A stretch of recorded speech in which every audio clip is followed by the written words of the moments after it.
ইন্নালিল্লাহ, petrol না পেয়ে petrol পাম্পের মালিককে জায়গায় হত্যা করে ফেলা হয়েছে। ইন্নালিল্লাহ, এই ঘটনা ঘটেছে বাংলাদেশের রংপুরে। বর্তমানে বাংলাদেশের পেট্রোল পাম্পগুলোতে পেট্রোল পাওয়া যাচ্ছে না। খুব শীঘ্রই পেট্রোলের দাম আকাশ ছুঁয়ে যাবে।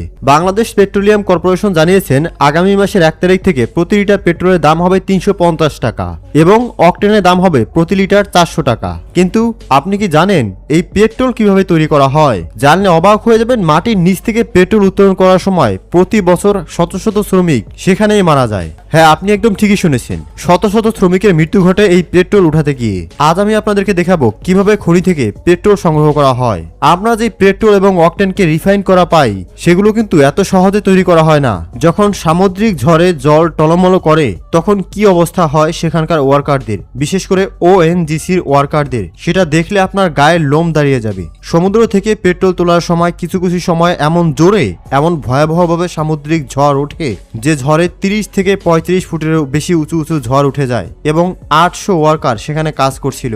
এবং সে সময় একটা নয়, 9টা হেলিকপ্টার সেখানে উড়ে এসে হেলিকপ্টারগুলোতে করে সেই ওয়ার্কারদেরকে সেফ জোনে আনা হয়। কিন্তু 100 জনেরও বেশি মানুষ নিখোঁজ হয়ে যায় সেই সময়, তারা জলে তলিয়ে যায়। এর মধ্যে 50 জনের মৃতদেহ সমুদ্রের তলেই পাওয়া যায়, আর বাদবাকি মানুষের বডিও খুঁজে পাওয়া যায়নি। আর এগুলো শুধু একবার নয়, বারবার এই ঘটনা ঘটে। এসব ঘটনা দেখে কি আপনাদের মনে প্রশ্ন জাগে না যে তেল খনন করার সময় যে ওয়ার্কাররা কাজ করেন তাদের জীবনে কি একটুও ঝুঁকি নেই? অবশ্যই আছে বন্ধুরা।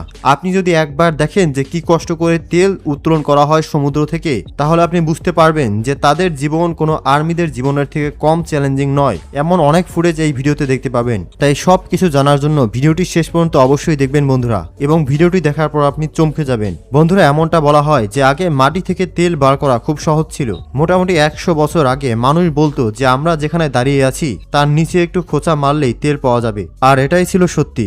এত বেশি পরিমাণে তেল মাটির নিচে ছিল, কাঁচা তেল, যে এর জন্য মানুষকে অনেক সমস্যার মুখে পড়তে হতো। কুয়ো খুঁড়তো পানি বের করার জন্য, কিন্তু বেরোতো পেট্রোল। কিন্তু আজ 100 বছর পরে এই সব কিছুই গেছে পুরোপুরি বদলে। আজ এমন পরিস্থিতিতে আমরা পড়ে গেছি যে ডিমান্ড বেড়ে গেছে কিন্তু সাপ্লাই কমে গেছে। আর এই হাই ডিমান্ড পূরণ করতে ইঞ্জিনিয়াররা সারাটা দিন কাঁচা তেলের অভাব পূরণ করার জন্য লেগেই রয়েছে। সম্প্রতি একটা রিপোর্টে এটা বলা হয়েছে যে প্রত্যেকটা দেশে যেখান থেকে তেল তোলা হতো সেই সব দেশ তেল উত্তোলনের একদম লাস্ট মোমেন্টে গিয়ে পৌঁছেছে। মানে সেখান থেকে আর কয়েক বছর পরেই তেল পাওয়া যাবে না। কিন্তু ডিমান্ড কমেনি, ডিমান্ড বেড়ে গিয়েছে। মানে আপনি বুঝতেই পারছেন, আপনি যেখানে থাকেন সেখানে হয়তো কম করে অন্তত একটা বাড়িতে একটা করে বাইক থাকেই, নয়তো তারা খুব শীঘ্রই কেনার প্ল্যান করছে। এছাড়াও 4 চাকা, বাস, ট্রাক এগুলোর কথা তো বাদই দিলাম। তো বুঝতেই পারছেন তেলের কতটা ডিমান্ড বেড়ে গেছে, কিন্তু তেলের যে আমদানি সেটা কমে যাচ্ছে। আর এটার জন্যই গভীর সমুদ্রে গিয়ে তেল উত্তোলন করা হয়। পৃথিবীর 70% জায়গা যখন জল মানে সমুদ্রের পানি, তখন সেখান থেকেই তেল উত্তোলন করতে হবে, এটাই বিজ্ঞানীরা মেনে নিয়েছে।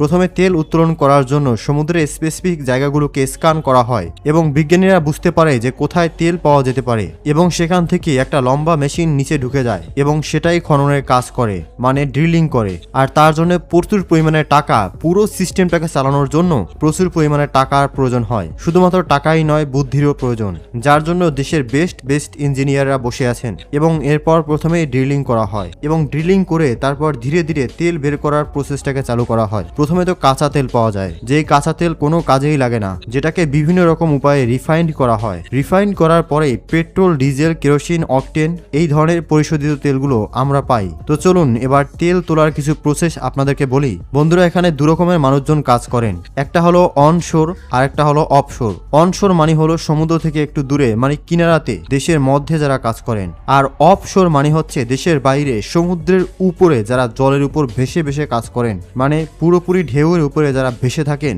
এবং তেল তোলার কাজ করেন। তাদের জীবনটাই সব থেকে বেশি ঝুঁকিপূর্ণ হয়। যেখান থেকে তেল তোলা হয় সেই অংশটা পুরো একটা ছোট্ট শহরের মতো, সেখানে সব রকম সুযোগ সুবিধা পাওয়া যাবে। তবে এটা কি জানেন যে এই অয়েল প্ল্যাটফর্ম, মানে যেখান থেকে তেল তোলা হয় সেই অয়েল প্ল্যাটফর্মের উপরে এই ছোট্ট শহরটাতে, সেখানে কিন্তু আগুন দিয়ে কোনো কাজ করা হয় না। যেই খাবারগুলো সেখানে যায় সেই খাবারগুলো ফ্রোজেন অবস্থায় থাকে, মানে জমা অবস্থায় থাকা খাবার। সেই খাবারগুলো আলোকে খেয়েই থাকতে হয় ওয়ার্কারদের, কারণ সেখানে আগুন জ্বালালে বড় সড়ো বিপদ হয়ে যেতে পারে। যদিও সেখানকার মানুষদের জন্য বিভিন্ন রকম সুযোগ সুবিধা তো আছে, মনোরঞ্জনের জন্য টিভি, খেলার জন্য ক্রাম, এছাড়াও আরো অনেক সুযোগ সুবিধা, সেগুলোর কোনো অভাব থাকে না। সঙ্গে কাজের নিয়ম এবং সময় বাধা ধরা থাকে। সেখানকার মানুষদের বিভিন্ন রকমের ট্রেনিং দেওয়া হয় যে যদি কেউ পানিতে পড়ে যায় তাহলে কোনো রকম সাহায্য ছাড়া কিভাবে বাঁচবে, পানির নিচ থেকে কিভাবে উপরে উঠে আসবে, প্ল্যাটফর্ম অবধি কিভাবে উপরে উঠে আসবে, সেগুলো সব ট্রেনিং দেওয়া হয়। এবং এই ট্রেনিং গুলো প্রচন্ড ব্যয়বহুল হয় বন্ধুরা। ঝড় আসলে কি করে বাঁচবে, নিজের জীবনকে কিভাবে বাঁচাবে, অন্যদের জীবনকে কি করে রক্ষা করবে,